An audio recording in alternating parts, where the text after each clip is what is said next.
Баршаңызға қайырлы күн. Бүгін осындай өте әдемі әрі ерекше нәзік болып шығатын салат дайындайтын боламыз. Ең алдымен 2 алманы аламыз да оның сыртын жақсылап аршып аламыз.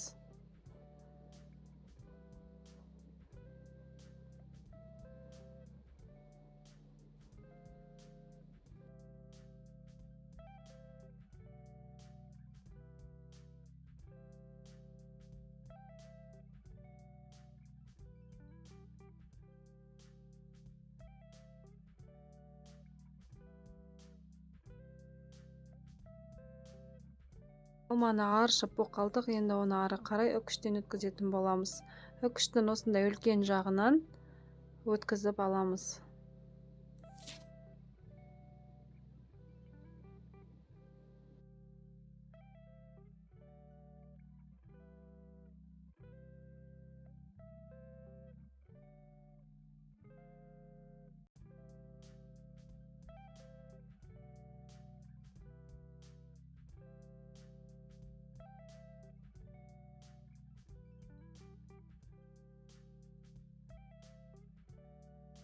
Барлық алманы осылай өткізіп аламыз.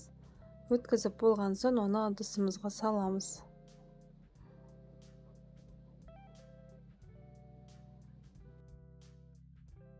Енді алма өзінің түрін жоғалтпау үшін үстіне 1 қасық сұйық майды қойып, жақсылап араластырып қоямыз.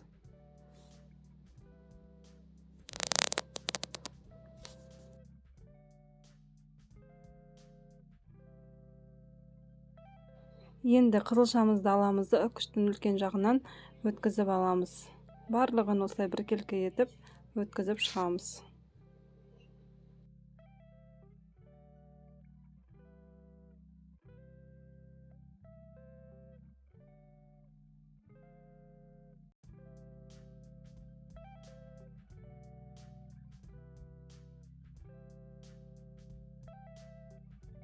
Енді үкіштен өткізіп болғаннан кейін қызылшаны да жеке ыдысқа салып аламыз. Жеке ыдысқа салып алған соң оның да үстіне 1 қасық сұйық май құямыз. Қызылшаның бояуы алмаға сіңіп кетпес үшін.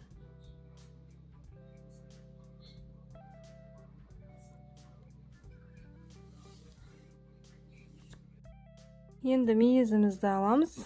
Оны жақсылап жуып тазалап, менің мейізім үлкен болғандықтан 2-ге бөліп қосатын боламын. Сіздер өз қалауларыңыз бойынша қоса берсеңіздер болады.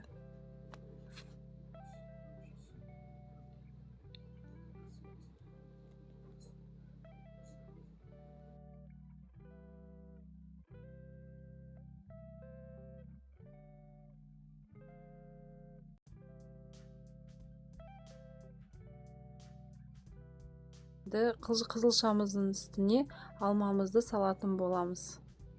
Алмамызды салып, жақсылап араластырамыз.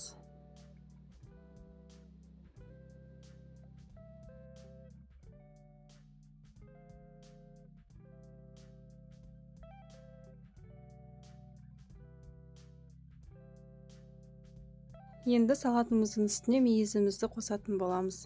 Мейізімізді қосып, жақсылап араластырамыз.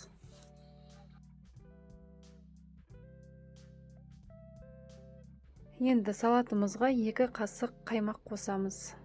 Қаймақты қосып, жақсылап ары қарай араластыратын боламыз.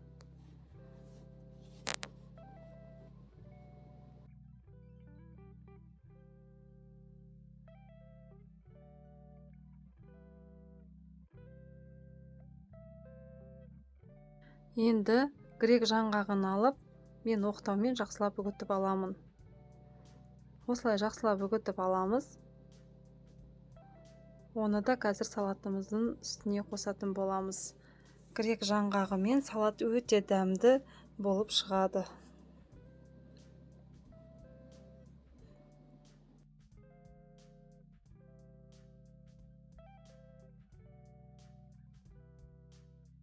Мен осылай үгітіп алдым. Енді салатымыздың үстіне қолымызбен сеуіп шығамыз.